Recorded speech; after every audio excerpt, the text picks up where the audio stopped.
If you clicked on this video, then you likely feel like you are shadow banned on TikTok. And I know how you feel. It is very, very frustrating to have super low views and feel like you aren't growing when everyone else is going viral. And so in today's video, not only are we going to talk about the shadow ban, what causes it, we're going to focus on how do you get out of it? How do you actually break through that 200 view barrier and actually start growing your TikTok account?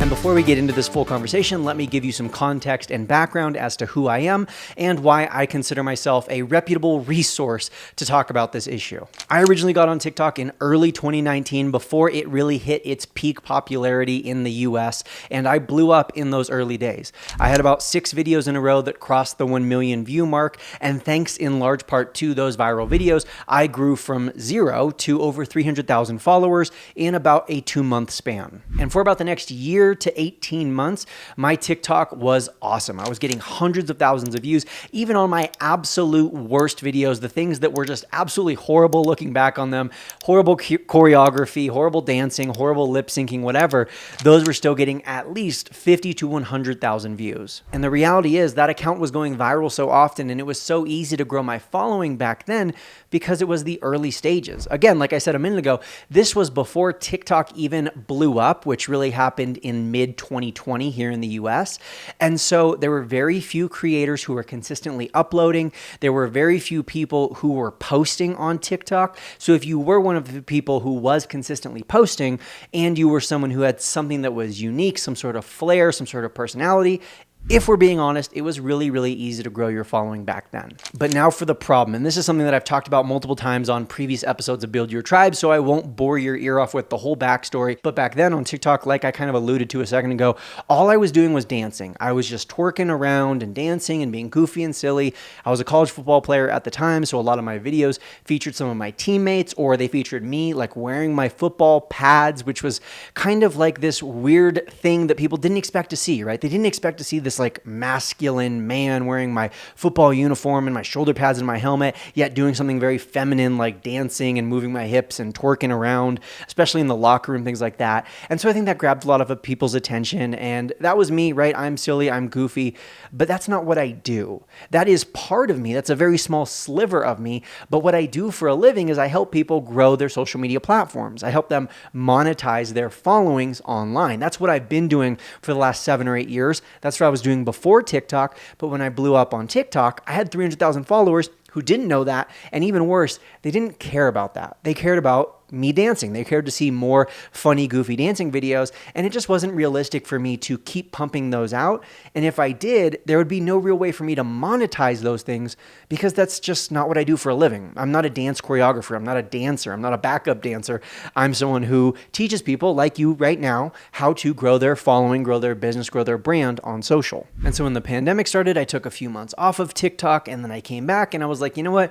Screw the dancing thing. I'm going to do what I'm known for. I'm going to do what I do for a living on TikTok, and I'm going to post about growing on social media. I'm going to post about growing a business, getting more followers, and my views were terrible. I went from like 100,000, 200,000 views on every single video to maxing out at 5,000, but in reality, most of my videos were less than 1,000 views, despite having 300,000 followers. And so a lot of people looking at that might say, well, Brock, you're shadow banned. What's going on is the TikTok algorithm hates you, and you've made them mad by changing what you're posting about, and so you're going to be shadow banned, and you're never going to grow or get views again. And I should say that I kept posting like this for about 2.5 years.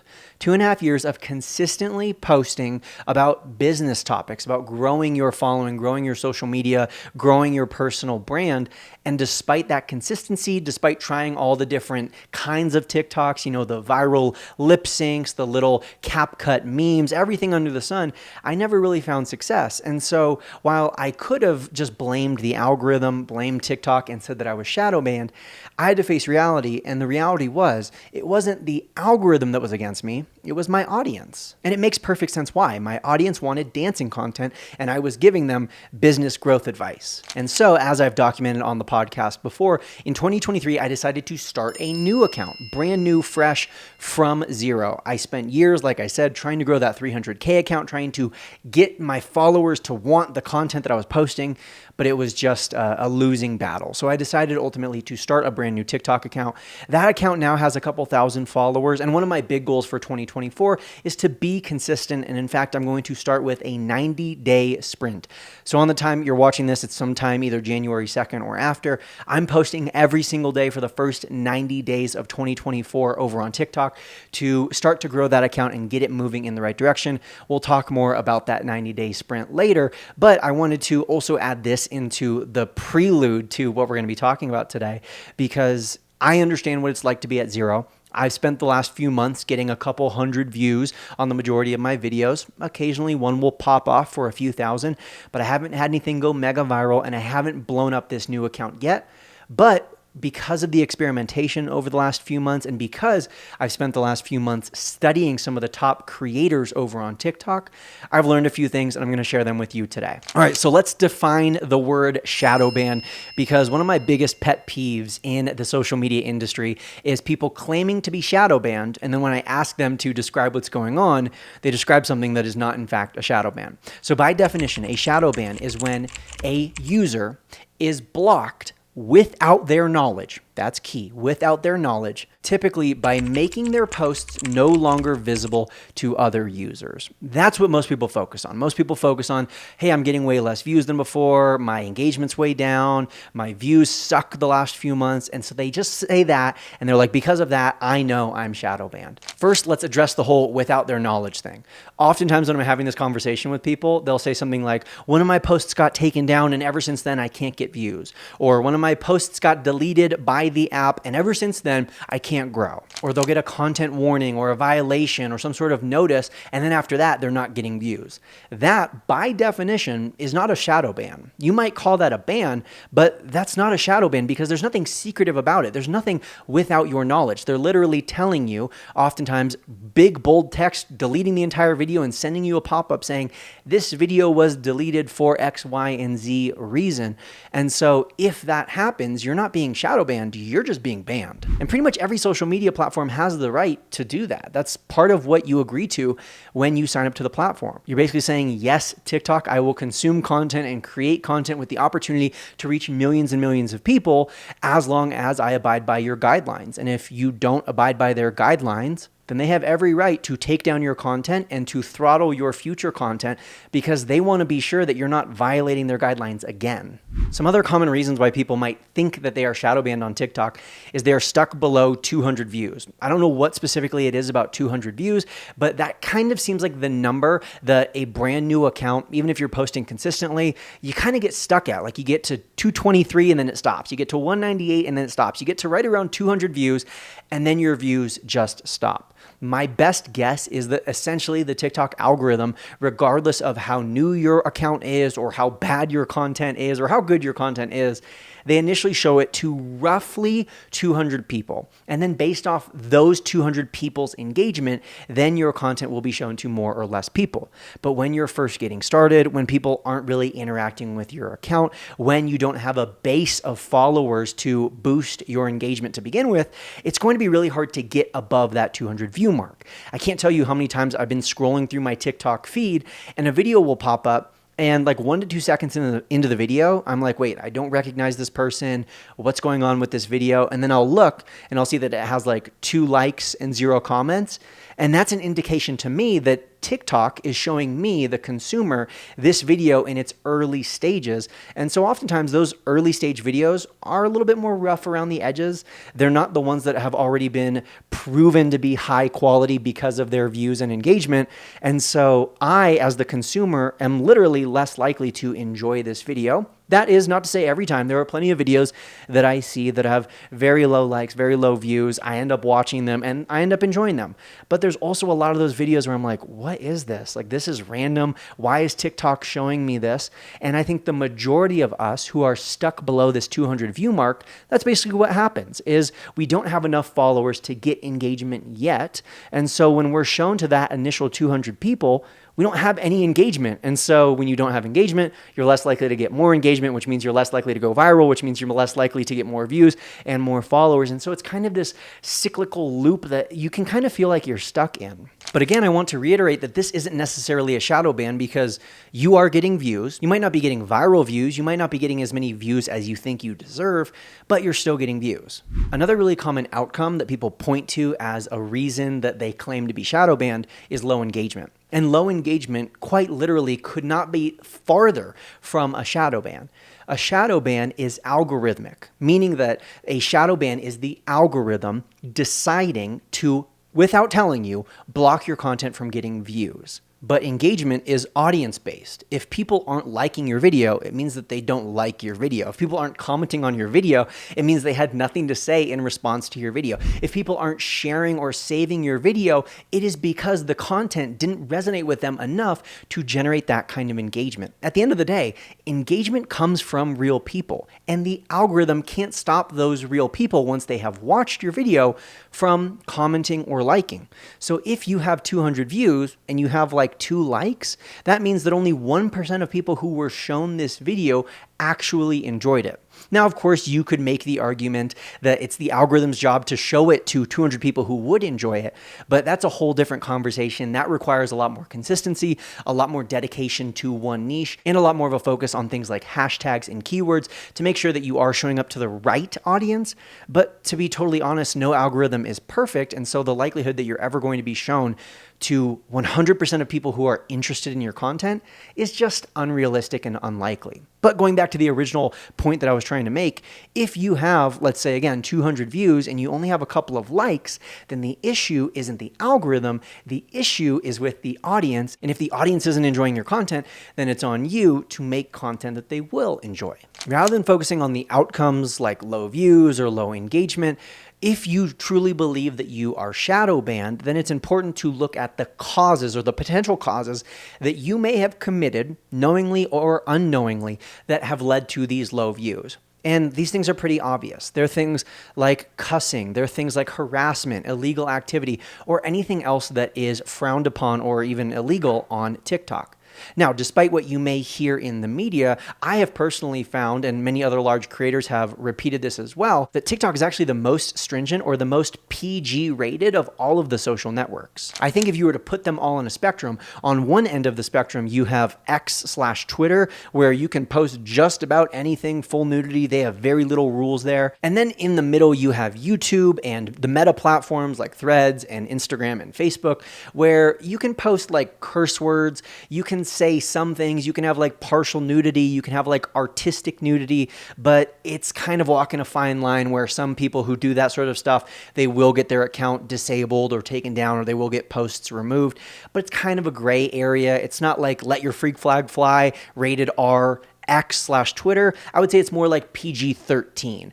And then over on the other side, you have apps like TikTok, where most of the time, it's PG content. Oftentimes, TikTok is removing content that probably shouldn't be removed. Content that is not graphic, is not inappropriate, but a certain amount of people have flagged it, maybe for spam reasons, for hateful reasons, whatever, just it's gotten a lot of flags. Sometimes the algorithm, like I mentioned earlier, is just very imperfect and it makes mistakes. It removes content that it thinks is inappropriate or dangerous or whatever, even though it's truly not. So in my personal experience, TikTok is the most PG rated platform of all of the social networks. And so it's very possible that you have posted something on TikTok that was taken down, especially if you've been on TikTok for a few months or a few years posting consistently.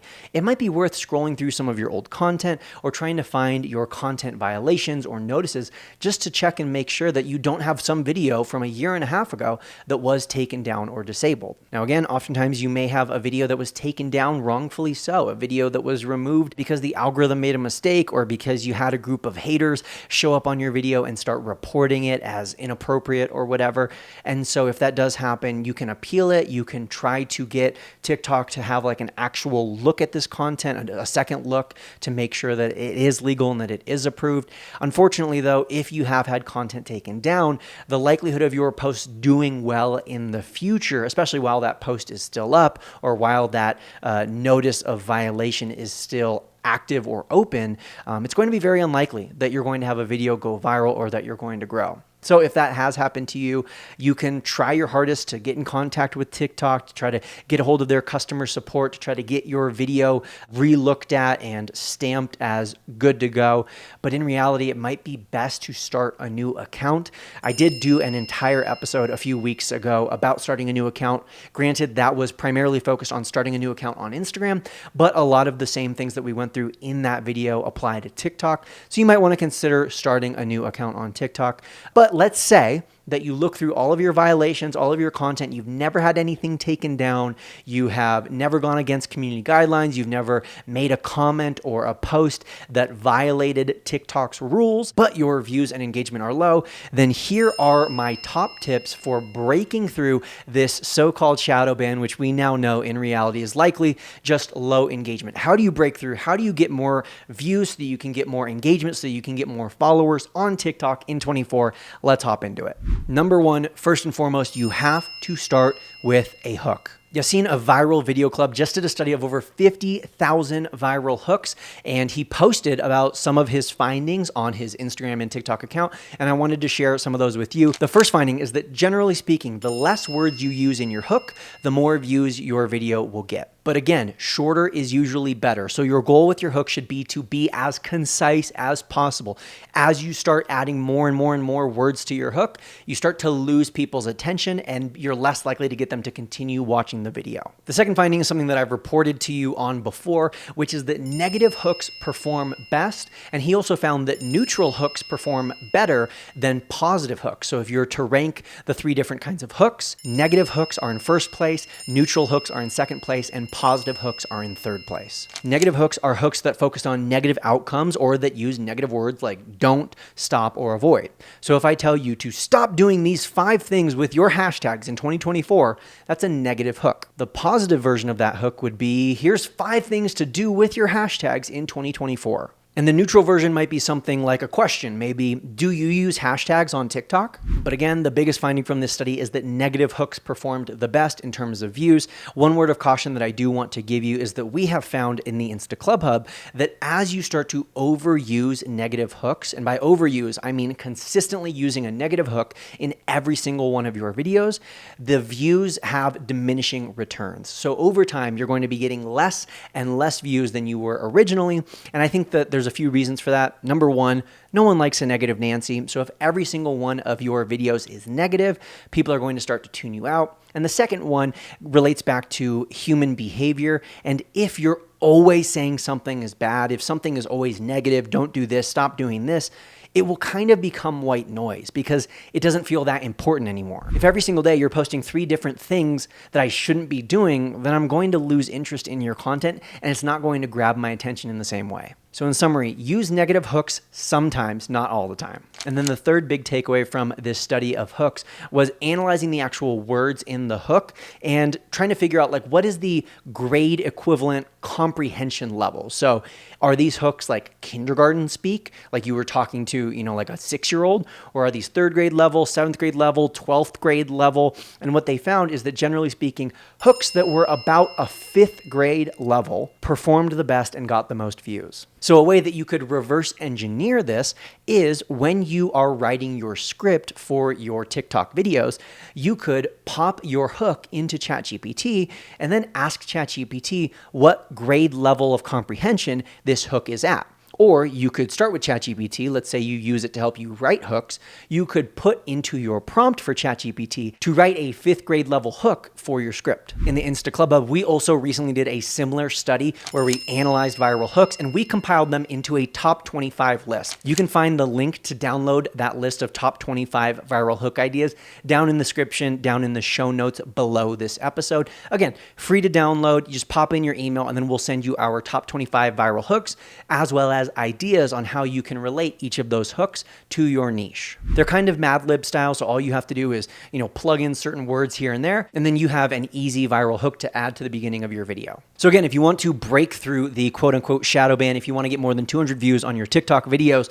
start with a hook. The second tip that I have for you is that less is more when it comes to editing. If you regularly watch videos on YouTube or on Instagram Reels, you're used to things that are highly edited, lots of of B-roll, lots of captions, lots of cuts, lots of dynamic transitions and things like this. But on TikTok, that's not really what the average user expects or prefers. Over the last few years, and as these user preferences are always changing, we have found that generally speaking on TikTok, rather than recording your video and then popping it into like Final Cut or CapCut and chopping it all up and adding all these fancy transitions and edits, just record right in TikTok and don't add any fancy edits. I think generally speaking, the reason for this is that less edited content feels more genuine, it feels more authentic, it feels more conversational, and that is very much what the average user of TikTok wants to consume, rather than this hyper-curated, perfected, highly edited piece of content like you would see on YouTube or on Instagram. And so I hope that this is great news, because that means that it should be easier, hopefully, to make content on TikTok. You don't have to hire an editor, you don't have to edit yourself for hours and perfect every single little thing. You can just press record right in the app, talk about whatever it is you want to talk about, share the things you want to share, and theoretically, that should perform better than if you were to do that and then edit it all up. Speaking of editing though, the one big thing that TikTok is not a fan of, and I should say the TikTok users are not a fan of, is dead space. Dead space, also known as dead air in radio, is when there's a pause like this. It's generally because you're thinking of what you want to say next, or because you're speaking conversationally. And in normal human speak, when we talk to each other, there are pauses. There are natural dead space. There's natural lulls. There's natural silent moments. But when people are consuming content on TikTok, they don't like that. And I know this might sound contradictory to the kind of genuineness that we were talking about in the previous tip, but there's one thing that people very much don't like when they are consuming content on TikTok, and that's long pauses, oftentimes caused by big breaths or the infamous millennial pause. The millennial pause refers to this very common behavior of people over the age of 30, which is when they are starting a video, there's a pause and oftentimes a breath. And it's because the people over the age of 30, and I'm not trying to be ageist right now. I am borderline millennial myself. I am very, very much someone who commits the millennial pause all the time. It's something that takes a lot of practice for me to not do. But the millennial pause is essentially pausing at the very beginning of your video, oftentimes because as someone over the age of 30, you want to make sure that that video is recording. And so you kind of do like a half a second pause to double check. Or it's because we, over the age of 30, were used to what phones and recording was like in the early 2000s, where you did have to wait maybe a half a second or two in order for the video to actually start recording. But on TikTok, the second your thumb skin presses that record button, it starts recording. And so what I like to do is do my breath in and then start recording at the second that I start talking to hopefully eliminate that millennial pause. But if you do have a millennial pause, or if you do have a pause at the end of your video or a pause anywhere in your video, just cut it out. Just trim it out in the editing, in the post-production. And thankfully, TikTok has significantly improved their in-app editing, so you can record right in the app and you'll be able to remove those little dead spaces and pauses right there without having to download it and pull it into a full editing app and chop it up exactly like we were talking about not doing in the previous tip. My fourth tip for you to break through the TikTok algorithm and start growing your account in 2024 is to not use YouTube-style calls to action. On YouTube, you are very much used to, all of us, we're very much used to watching videos where at some point in the video, maybe at the end, maybe at the beginning, after the intro, you're going to hear someone say, don't forget to press the like button, make sure to subscribe for more. Sometimes you're even going to see these things last 1 to 2 minutes where they're making a plea and they're saying, I don't know how the algorithm works, but if you like this video, it pushes it out to more people and it really helps my channel. And that's just not necessary on TikTok. The average TikTok user understands, and it feels kind of like pandering. It feels kind of like below them if you're telling them, don't forget to like this video, don't forget to do this and that. And while you can absolutely have success with calls to action, generally speaking, we have found that it is better to use calls to action that are more conversational, that feel more open-ended, and they feel less gimmicky, less algorithmic, and less like this video if you enjoyed it. Don't forget to follow for more. Like if I were to take this podcast that you were watching today and condense it down into something that was meant for TikTok, instead of saying, don't forget to save this video if you learned something new, or don't forget to follow for more, I might end the video by asking an open-ended question like, how long have you been trying to grow on TikTok? Or do you feel like you're shadow banned on TikTok? Or what do you think about everything I just shared? Am I totally off my rocker? Just things that are more open-ended and create more conversation rather than are clearly meant for the algorithm. Basically, the idea is on TikTok, make content that people want to like if you want more likes. Make content that gets people talking if you want more comments.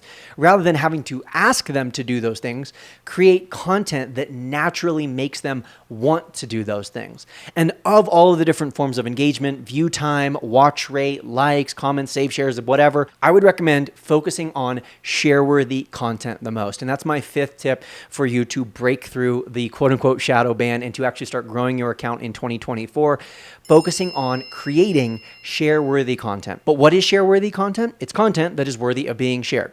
I know, I just had to say that. But of course, what actually is worthy of being shared? That's the more important question here. We have generally found it's one of 4 things. Number 1, it is something that is emotional. Maybe it's really funny, maybe it's really cute, maybe it's something that's really sad and heartfelt.